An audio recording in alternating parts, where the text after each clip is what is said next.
Today is the final day for the 2006 symposium. What do you hope you would have achieved by the end of it? I think we had yesterday and we will have today a very good, intense dialogue between people from the market, academics, and also people from the public side.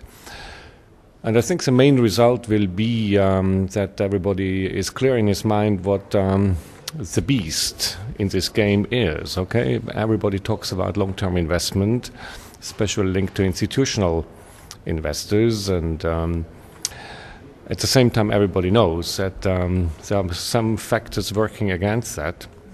And I do think we will have a very clear analysis on these factors, on the beasts working for very short-term behavior and hampering the long-term view.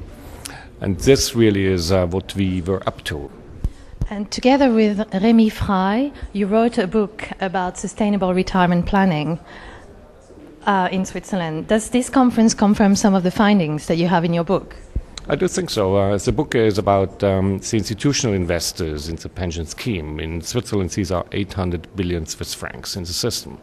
So what is really behind this money? What kind of interests? What kind of motives? What kind of expectations? Who is handling this money in what kind of interest for whom? Okay, this is a book about. And in the book we have analyzed many distortions in the system. A lot of problems between the owner of the money vis-a-vis the agent of the money.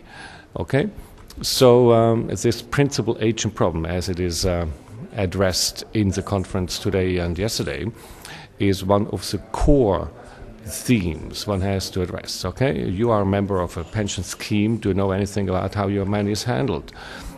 Is it handled along your long-term interest? Okay, you're very young, so you will wait for several decades. Okay, so who is really running your interest over those decades?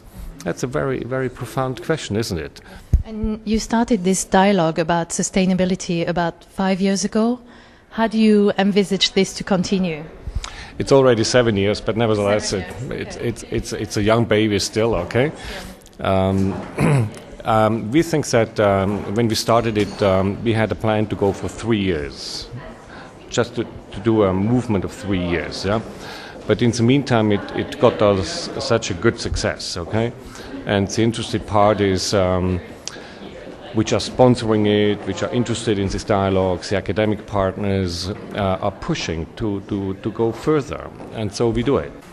And what innovation have emerged so far?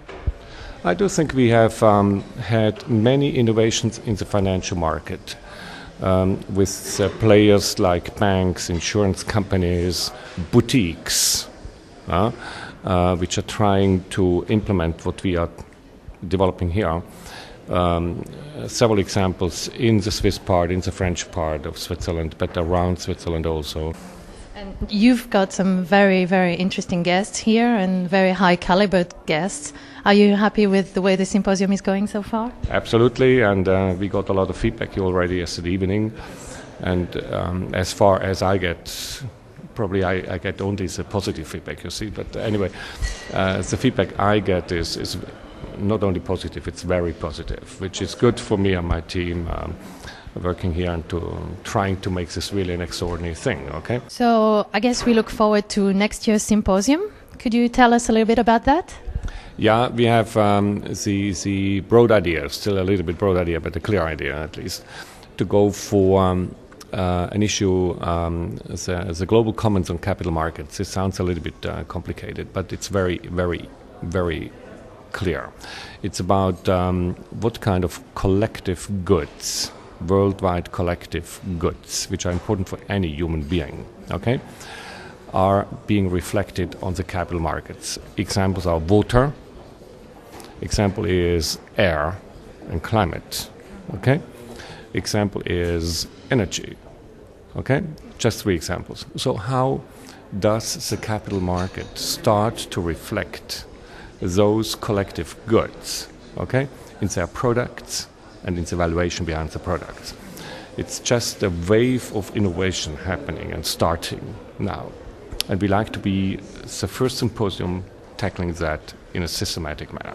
That's our objective for 2007. This sounds very promising. Thank you very much, Mr. Brugger. Thank you.